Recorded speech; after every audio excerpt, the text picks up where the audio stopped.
Hello, everybody. My name is Kate C. Wilde, and this is part two to Is My Child or Adult on the Autism Spectrum Bored? Love this question. So, there's so much to say about this question, but I'm just going to talk to you briefly about this particular instance that happens where caregivers, professionals, parents might have the thought in their mind that their own child or the child they're working with or adult is bored. And that is when your child or your adult is looking at you, looking at what you're doing. Maybe you're singing a song, maybe you're throwing balls in the air, maybe you're writing something. So they're looking at you attentively, but they're not participating, right? And maybe you actually stop and ask them to participate and they sit and they look and they don't move a muscle. Or maybe they go on to do something else and then come back. So often the person thinks that the reason why they're not doing that is because they're bored. And what happens is when you have that thought, then that stunts what you're doing, right? It shuts everything down and it limits your freedom to feel inspired or connected to the person that you're with.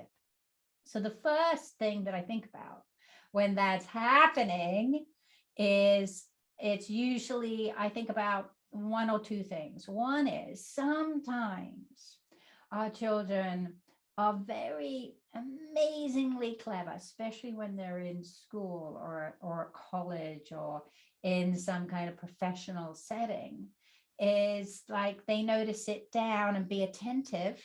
They know that helps them get out of trouble. And so they're actually not really available in that moment. They're doing what other people want them to do, which is to sit down and to look. But they're still regulating themselves, right? Just like that I was talking about in part one of Is My Child or Adult Bored, right?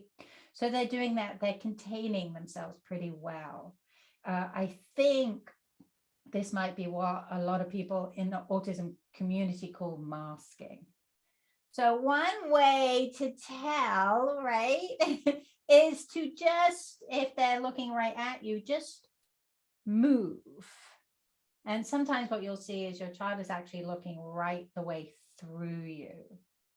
You know how sometimes when you're with somebody and they're like, why are you looking at me? And you realize that you're looking at them, but you're in your thoughts. You're looking through them. So just check that out. And if that's the case, if their gaze still goes straight ahead, you found out something amazing, which is that they're regulating themselves in that moment. They're stimming, they're isming. So that gives you an indication that they're not quite ready. Then they're overstimulated, so they need to rest in some way. So I would stop what I was doing and I would stare with them. I would join until they showed me more connection. Maybe they come over to me. If they're speaking, maybe they come and they speak to me. They begin something. The other thing is sometimes, because we're so enthusiastic, right? We entertain our children and we do things and we're such a show, right? That there's actually nothing for them to do because we're talking all the time and we're doing things all the time. And really, we're putting our children in listening mode, right? So sometimes our children aren't participating because we're not actually giving them time to participate. So think to yourself, oh, am I doing that? So you might say, hey, would you like to write? Oh, it's really nice if you write, because if you write, you can do this and that. And look, I'm going to write another A. And would you like to write? And then you go straight on. And you actually don't give them any time to do that.